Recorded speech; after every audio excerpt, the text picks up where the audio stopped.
Hi, everyone. Welcome to my first live stream on LinkedIn. Hopefully, everybody is joining in. I think it takes a few minutes for people to be able to kind of log in. Oh, I see. Hi, Shelby. Shelby, by the way, has helped me with all the technical aspects of this, which for people who know me, it's that's a lot. So she put up with a lot to just get me learning how to live stream and get up. But I appreciate everybody for joining. Where's everybody coming in from? I know there were some people who messaged me saying that it's the middle of the night and they're still going to dial in. So very interesting to see if people have done that. That's a true M&A, I guess professional willing to sort of get up at 2 or 3 in the morning and watch me live stream. But anyway, I'm very happy that you all joined this. It's sort of an experiment, I guess. I started posting on LinkedIn maybe only a month or so ago, and um, it's been really great. I've been able to meet so many interesting people doing so many cool things, and it's sort of it's really very interesting because when you're sort of a lawyer at a law firm, you're doing lots of deals and you're kind of enmeshed in that. But it's really nice to kind of see all of the interesting stuff that people are doing. Oh, I see people coming in. Oh, hey, AJ from India. Oh, we got India. I see some people from my hometown in Pittsburgh. So it's awesome. Yeah, this is just great. I mean, and I assume that all of you are kind of the hardcore knowing something fans because otherwise you probably wouldn't be dialing in, but I really appreciate this opportunity to kind of, 9 p.m. So I see some people coming in. It's 9 p.m. So thanks for staying up late and watching it. But I will get started. For those who don't know, I'm David Edgar. I'm a corporate partner with the global law firm K&L Gates. I'm based in Pittsburgh, but my practice is really, I'd say global. I mean, I represent clients all over the world in different kinds of deals. I do a lot of cross-border M&A.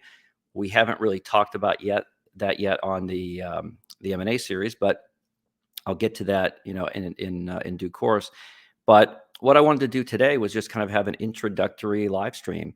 And I had some questions that came in, and I thought this would be a good opportunity to answer some of them. So my plan is, in addition to answering any questions, is sort of to talk about 3 different things. The first one is, why did I decide to do this series?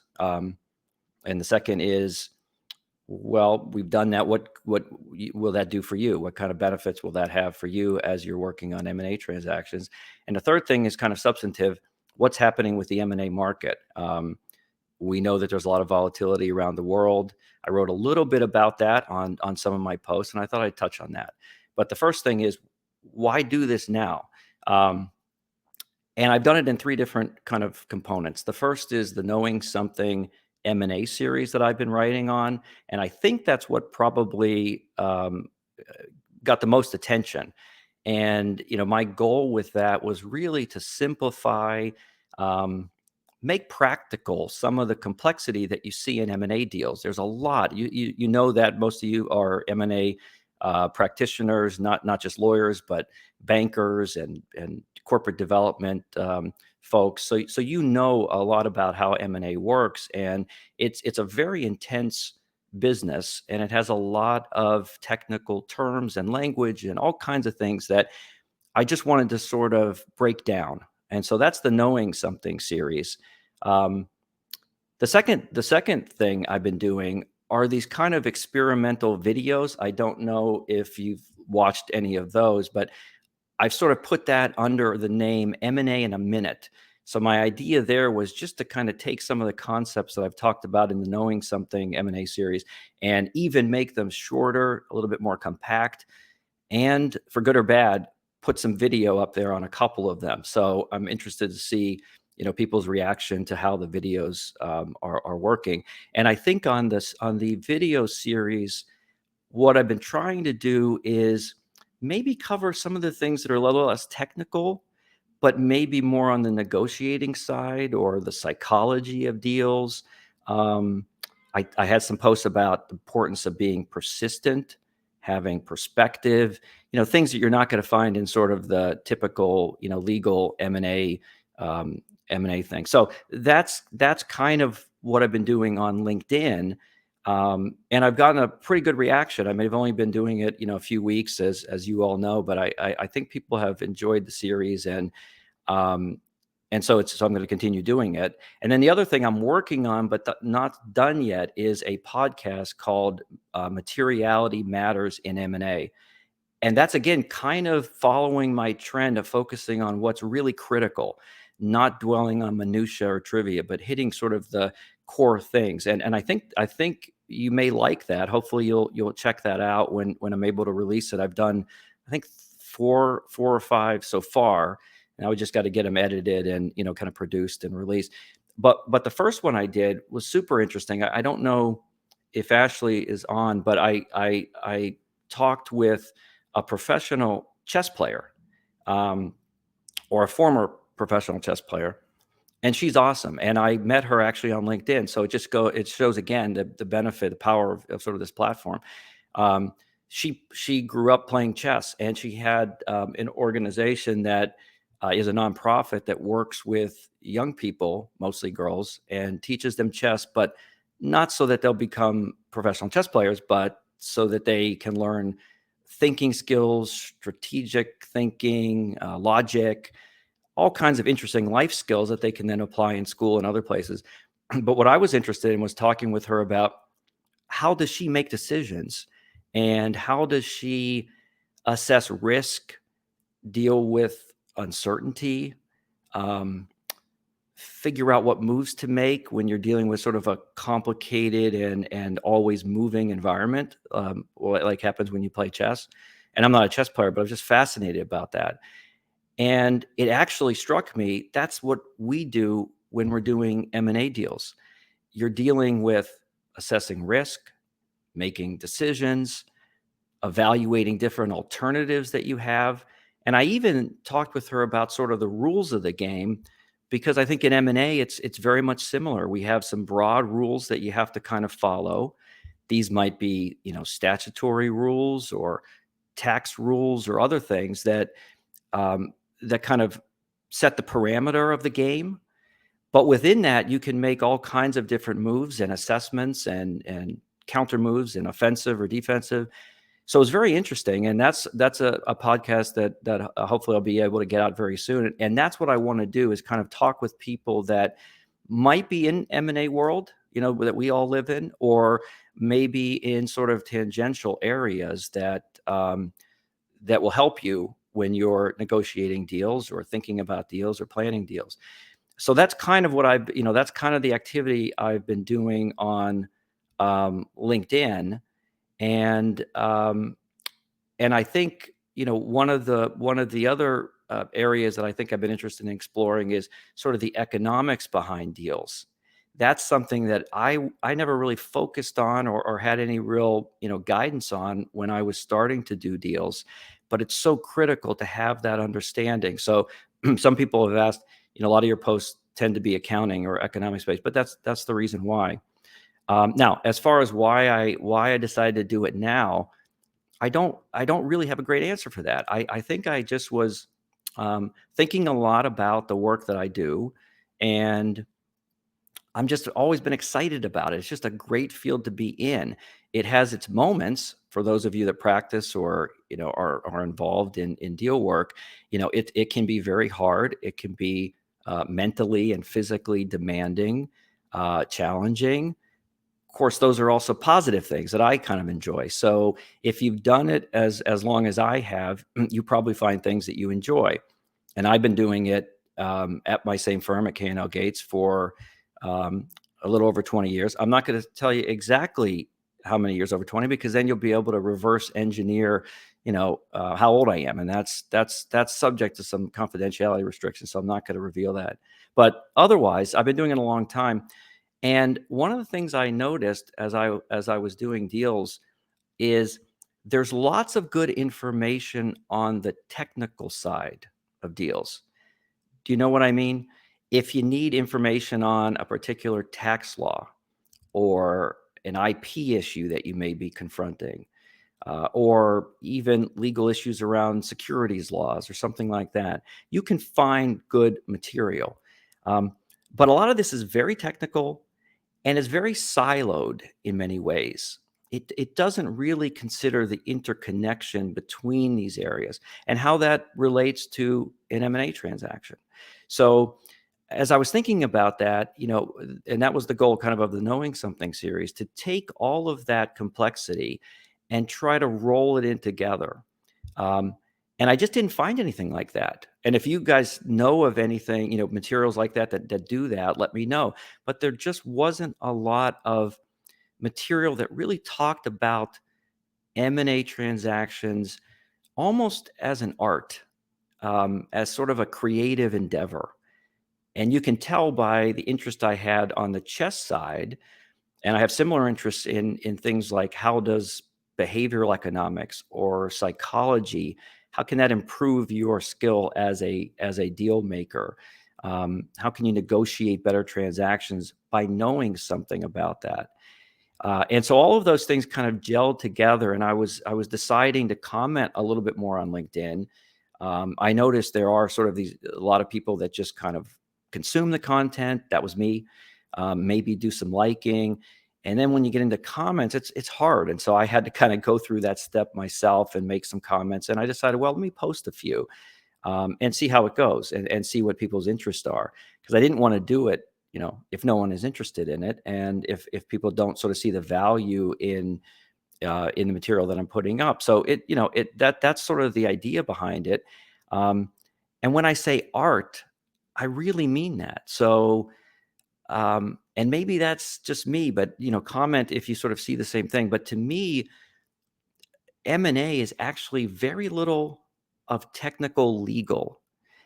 To a large extent, we're free to craft solutions and resolve disputes in almost any way that our brain can connect dots together. Of course, there are some guide rails that you have to follow. There may be state laws that apply to certain things. If you're doing a public company deal, obviously there are certain issues that may apply there. You may have fiduciary duties at the board level that are critical, that are very important. So on any particular deal, there may be legal guardrails that come into play that you have to be cognizant of, and we'll talk about some of those on the M&A series. But you can find lots of people that know that. So there's lots of specialists and experts that can tell you, how do I structure this deal in a particularly tax advantageous way? Or how do I make sure that I minimize the liabilities that I'm assuming if I buy this company? So those things, there's a lot of good lawyers who can do that, but there's a lot fewer lawyers that sort of have the creativity, the innovation to think about deals in a holistic way and put the pieces together.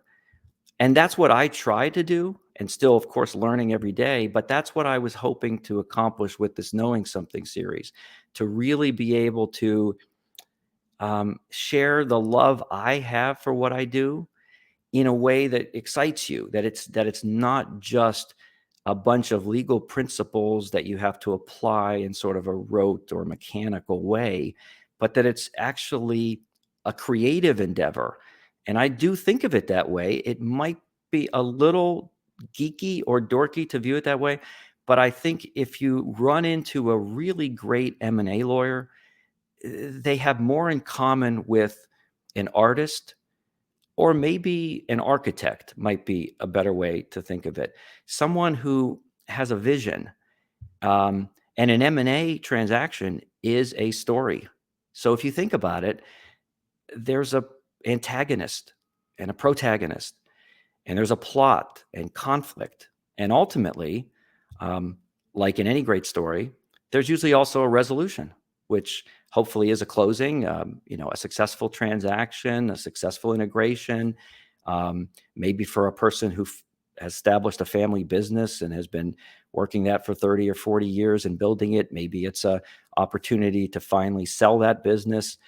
But it is a story, and I think if you're going to be very good at this and really enjoy it over a long period of time, You have to find that creative side inside you, and the excitement that you get from learning that story from your clients, from the other counterparties that you're dealing with, and really understand the dynamic that you find yourself in, and then apply the rules. So I guess one of the drivers of the Knowing Something M&A series is to tell that story, give you some things to think about when you're looking at a deal, maybe from a different perspective than what you normally see lawyers talk about. So hopefully that's helpful. Another question I get is, why the name? And it is kind of an odd name. It doesn't flow very easily, but I kind of like it. And the reason that I picked it is, when I was a kid and I was focused much, not on law, but I was focused much more on science, I was really enamored, probably excessively so, with the physicist Richard Feynman, um, who passed away in the late 80s. But, you know, he was fantastic. And he was a very eclectic character who did all kinds of different things, played bongos, painted. He was actually a brilliant artist. So, and physics at that level also has a lot of creativity and artistry, behind the rules. And he had these videos that he would do that were just incredible, where he talked about things like magnetism and electricity, and not just explaining it in sort of a mathematical way or a technical way, or worse yet, by using other words that have to be explained themselves in sort of a circular way. So he was able to really drill down on things. And I think they called him actually the great explainer. He was a great teacher, and he had that kind of a skill. And one of the things he said was, you don't understand something if you can't explain it to a 12-year-old. And there's a lot of truth to that. Maybe not everything can be explained to a 12-year-old, but if you work hard at it, and if you really understand the core principles, you can probably come pretty close. And the other thing he said, which is where I got the Knowing Something series from, he was very fond of saying, there's the difference between knowing the name of something and knowing something. And that always kind of resonated with me. He told it from the perspective of his dad, who would take him out, looking at trees or birds or animals. And his dad would often ask him, what's that bird? Or what's that tree? And of course, Dick Feynman was super bright. He probably knew the names of a lot of those things. And his dad would always tell him, yeah, but all you've done is put a name on it. You could pick any name and that would be fine. But what do you really know about that tree or that bird? Do you know anything about how it lives, how it grows, what it eats? All of the things that kind of make up the personality, the essence of that bird or that tree, you don't really know unless you dig deeper. So I kind of view the M&A world very similar. We have lots of different words. I did a post on EBITDA that did great, actually. I was surprised. I thought this would be like a snoozer. Nobody would be interested in it. I think that may have been, my most popular post. I think was viewed a lot of times. And I'm still surprised about that. And I'm curious if people want to weigh in the comments, please do. I mean, maybe people want more technical. I find sometimes when I write a little bit more about the philosophical or the psychological, it doesn't seem to resonate as much. Although to me, again, that's sort of the core of being an excellent M&A lawyer, or even a deal maker. You don't have to be a lawyer, but someone who understands the psychology of deals and the history of deal making and all of the different factors that go into it, I think make you better at what you do. And I think it also makes it more exciting. It makes it something that you actually want to get up every morning and be excited about, rather than focus too much on the paperwork or the technical details that you have to do, all of which is important, but it's at a little different level. So that's why I called it the Knowing Something series. And that's my goal. So when I write these posts, I'm really trying to not use jargon, simplify things to the extent that I can, hopefully not to the point where, it's useless, but then provide practical advice, that I've learned sometimes from making a lot of mistakes myself, or, being corrected by clients over the years as I was a younger associate, or all kinds of other things that you just learn, over time. And so hopefully that, that will be, useful to you. Now, why should you pay attention to it, I guess? How will this benefit you? Well, I think what I'm hoping to achieve, and let me know if you think I'm doing that. I think there's a framework that you can view transactional deals in. I think we're often confronted with deals where the pressure is very high. Um, you're working around the clock. There's particular issues that are very demanding that have to be resolved. But when do you have a chance to sort of step back and see patterns and see the artistry of a deal? And I think that's much harder to do. I think you have to intentionally do it. You have to make an effort to do that. And that's what I'm going to try to do as we kind of move through the Knowing Something series.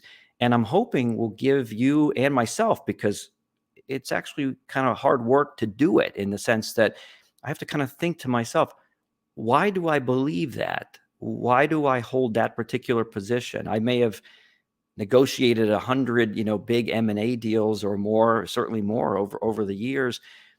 But is there a framework or an analytical approach that allows me to see patterns in that, and to dig a little deeper and understand how to approach a new deal that may be slightly different, but that has some similarity? So I'm hoping to do that as we kind of work through, the sessions, and I come up with ideas to talk about. So that's the Knowing Something series. Now, the second thing that I've been asked is, you seem to enjoy, writing these things. Do you like what you do? I've heard that M&A is um, boring, hard. You have to work all night. I've heard this from people that, have worked with me over the years, but also just people writing in the comments. Um, and I can't deny, I guess, any of that. There's truth to some degree in all of that. I think that's true probably with anything that you do for a living, with a job. But yes, it can be monotonous. It has its moments of challenges. The time pressures can be, very intense. Um, and so all of that does, play into what it means to be a deal maker. Well, whether you're, again, an in-house lawyer working on your first deal, or your hundredth deal, or whether you're a banker or an advisor, or a lawyer.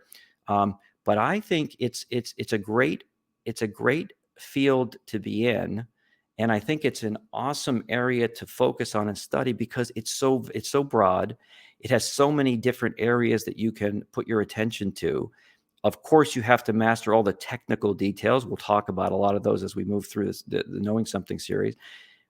Those are important to learn, but it's also important to have a good sense of psychology and economics, a global sense of the world, and a particular company's place in it. All of those stories that I talked about earlier, go into making the job interesting.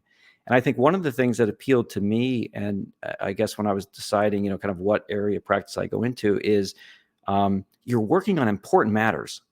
Usually, on larger M&A deals, these are people that, it matters. It matters to the CEOs that you're advising, to the boards. It might be a bet the company kind of a deal, or it could be, a bet the company kind of a matter from the sell side. I mentioned the family business, or somebody who's, built their whole life around their business. These are very significant periods in people's lives. And ultimately, M&A comes down to people, whether you're representing a Fortune 50, global company, or whether you're representing a family-owned business. The intensity of it is there, no matter how many zeros are at the end of it. And I found that very fun and interesting to kind of be involved in things that matter. So that's the one reason. The other thing is, it requires a great deal of effort. And I don't just mean, mental effort, which it does, concentration, persistence. I wrote about the importance of persistence recently. All of those things, absolutely, you have to have. If you're not persistent, if you're not going to work hard, if you're not going to be, dedicated and focused, you probably won't make it very far doing this particular kind of work. But you need more than that. You need this creativity, teamwork, leadership. You need to have the ability to work with all kinds of different people in all kinds of different areas and all kinds of businesses doing different things. And so I always found that it's not boring. It always has something new. There's always a new challenge, a new dynamic, a new personality. A lot of times it comes down to just the personalities of the people involved in a deal. So all of those things converge um, in a way that to me is very exciting. And and the people that you're working with tend to be very smart. They tend to be very driven, motivated. Uh, that's great. I mean, that allows you to kind of test yourself at the highest levels and under time constraints in many cases. So you're really, in some ways, you do feel like an athlete or somebody that has to kind of rise to the occasion in the fourth quarter to win a game. It's all of those feelings go into doing M&A work, and so I think that's another thing that interests me. And the other thing is your advice is valued. It's good to actually do things where people need to hear what you say and want to hear what you say, and where the advice makes a difference. And so to me, I always felt that's good too. I mean, I want to be in the mix of it. I think I wrote in a post where I talked about M&A being awesome. I said something like, you may not always be the quarterback, but you might be blocking and tackling in certain kinds of deals. Some deals you will be the quarterback. A lot of people say that, somebody who leads an M&A deal, and again, not just lawyers, but person in corp development or, on the business team, somebody who leads a deal on the legal side or on the corporate internal side, they are in many ways a quarterback or a conductor. Those are different phrases that you often hear. And it makes a lot of sense because you're dealing with really bright, talented superstars in their areas, whether that's tax or accounting or other things, but you have to push it together. And only the person who's running the deal really has the capability to mold and blend and make all of those parts move together in a consistent way toward an objective. And that appealed to me. I'd rather be the quarterback maybe than blocking and tackling, but you take different roles. And some deals I work on with clients, the clients are real superstars. They do a lot of deals. They're expert. I learn a ton, even though, I'm the outside advisor, and they run a lot of the deals themselves with just certain things that a firm like K&L Gates or myself would help with. But there are other deals where you are in fact a quarterback and you're involved in setting strategy and meeting objectives and organizing all the different moving parts to try to get to a successful resolution. So to me, that's very exciting, and that's another thing, another reason, I guess, why I decided to kind of step out and do something that I probably wouldn't normally do, which is like posting on LinkedIn, live streaming, which I had never done before, posting videos. All of these things are kind of new, but in a way, I think of that as another learning lesson, hopefully that will help me become a better lawyer, become a better M&A practitioner, a better advisor to my clients. But one of the things I've seen over the years that I personally hate is the siloing of the technical aspects of deals. And what I mean by that, and people who've worked with me, I see some people that are on that I've worked with on deals, either at clients or at my firm, and um, they know that I don't like that. I believe if you're going to be running an M&A deal, you should know tax, and you should know accounting, and you should know IP, and all of the areas that will impact your particular deal. You need to know and understand. You may not know it and understand it as well as, of course, a technical expert who spends their entire day, buried in one section of the U.S. Internal Revenue Code. But you need to know it enough to understand what matters, what's significant, what's material, to use an M&A world. Because if you don't, then what happens is you end up with deals that start to get sidetracked with areas that are not actually meaningful to the particular transaction you're in. It might be very important, but they may not be important to your particular deal. And I find that, specialists, for all the skill that they bring to a deal, often don't have that perspective that I've talked about, that being able to kind of understand among all the different options, all the different issues, which one really matter, which ones do I need to really focus on. And so without having that knowledge and expertise, I don't think you'll ever be, um, you might be very good, but I don't personally think you'll ever sort of be in that category, being an exceptional M&A lawyer or M&A deal maker, because you're going to miss out and not be able to really make a judgments that will help advance the deal when you run into difficulty. So that's something I would suggest. And the other thing that I think is very important, that I'm hoping the writing that I'm doing on LinkedIn is helping you, and it's certainly helping me in terms of thinking through some of these, is you have to learn to take positions on things, to make decisions. Um, I don't think clients, talking again from the law firm side, really want uh, their M&A lawyer to equivocate. And I've spent a long time trying not to do that. And if I have done that, and if anybody if anybody's on that I've represented that where I've equivocated, then I apologize for that, because equivocation is not very good. Lawyers tend to be very risk averse, and that's a good thing. And part of what you're being paid to do is identifying risks, and categorizing risks, and helping your clients assess where the blind spots are, where the potential trouble areas are. But that's not enough.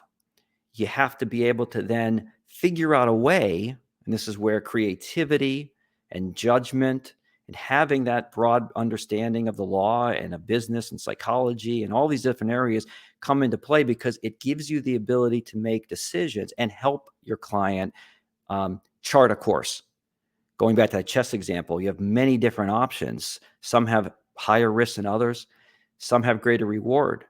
And what I'm hoping to do through these LinkedIn discussions is, instead of just focusing on the risk of doing something, there's also a risk of not doing anything, of inaction, of lack of decision. And I struggle with that too, just in my practice, because as a lawyer, you're kind of taught to think of what could go wrong, not so much what can go right. And I think clients in today's world, I really think lawyers don't do themselves a good service if what they do is provide sort of isolated advice that sort of sketches out different problems or issues, as brilliant as that may be. But I think you have to be willing to um, get in it with your client, if you know what I mean. Become part of them. Like I feel that way when I do deals. I feel like I'm part of the team, whether they view me that way or not. I don't know, but I feel like that for myself. And and in fact, when a deal is over, and I told a client of mine about this recently, I actually feel a bit let down. The emails don't happen; they're not calling me anymore. You're kind of kicked off the team very, very abruptly, and it's very difficult, because I think that part of being a good lawyer is having empathy, being able to sort of put yourself in the position, of that general counsel whose job potentially, or at least reputation, depends upon the advice that you're giving, depends upon the course that you're charting, with him or her. That's a stressful position to be in. And it's all too easy, I think, when you're sort of on the outside, whether you're an accounting advisor, this would apply, or, a banker, this would apply, or a lawyer. You have to be empathetic and be able to understand the pressures that directors may be under. Um, your in-house legal team may be under. The CEO or executive team is under. And so you have to help them navigate that uncertainty, navigate those challenges and risks. And so to do that, um, it takes guts, and it takes judgment, and it takes a certain level of skill. And so I'm hoping through the LinkedIn, discussions that we're having that you're able to, get a feel for that, and hopefully it helps you. Now, on the final point before we leave, I know people again are staying up late, and I appreciate it. The final point, and please, if you have questions or anything, send them on. I see some comments. Again, asking about technical, so I'm happy to focus on some of these technical points as well. But finally, the one question I did get a lot of, and I wrote a little bit about it, is, isn't this a terrible time to do M&A deals? Why are you writing about this? The markets are collapsing and everything. Here again, I would say perspective. I've not done it as long as some people, but I've done it reasonably long, and I've gone through a couple up and down cycles. Yes, mergers and acquisition transactions don't like uncertainty. You can do great deals in high interest rate, low growth environments. Happens all the time. There were deals long before I was doing this in the 70s where we had, in the US at least, for those outside the US, but in the US, very high interest rates and very low growth. People refer to it as stagflation. So you had these high interest rates, low growth. It was a terrible time from what I understand in the economy. We also had supply shortages. There were gas, supply problems, all kinds of things. Deals were getting done, big deals, small deals. There has to be an equilibrium in the market in order for people to get comfortable that now's the time to either sell a business or to buy a business or do things. So you have to keep perspective. What happens when you go through different times like now where you have interest rates rising?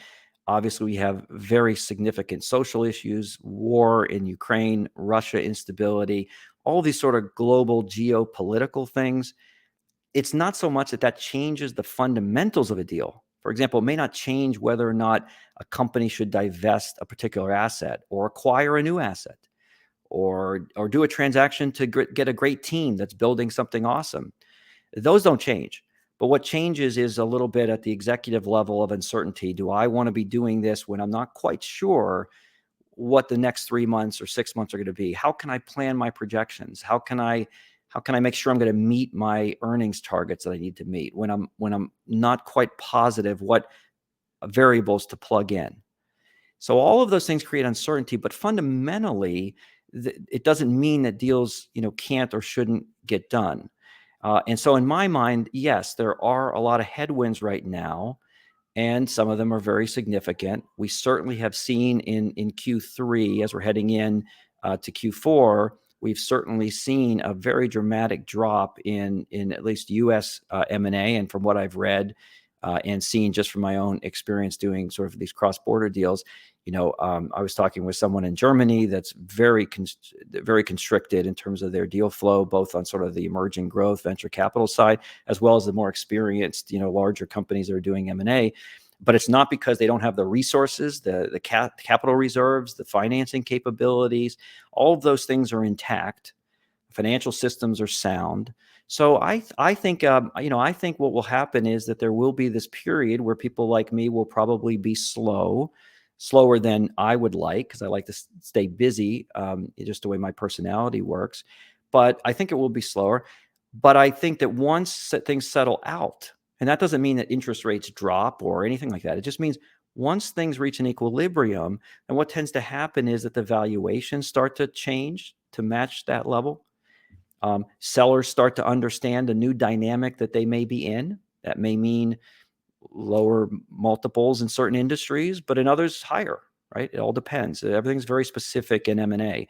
You can take global trends, and those are important to kind of track, but that doesn't necessarily mean that in your particular industry or what you're doing on a day-to-day basis that those global trends matter. They're usually, winners and losers from all stages of an economic cycle. So my own personal view, and by the way, I think Shelby had sort of applied at the beginning. All of this is my own personal view. It's not K&L Gates or anyone else's.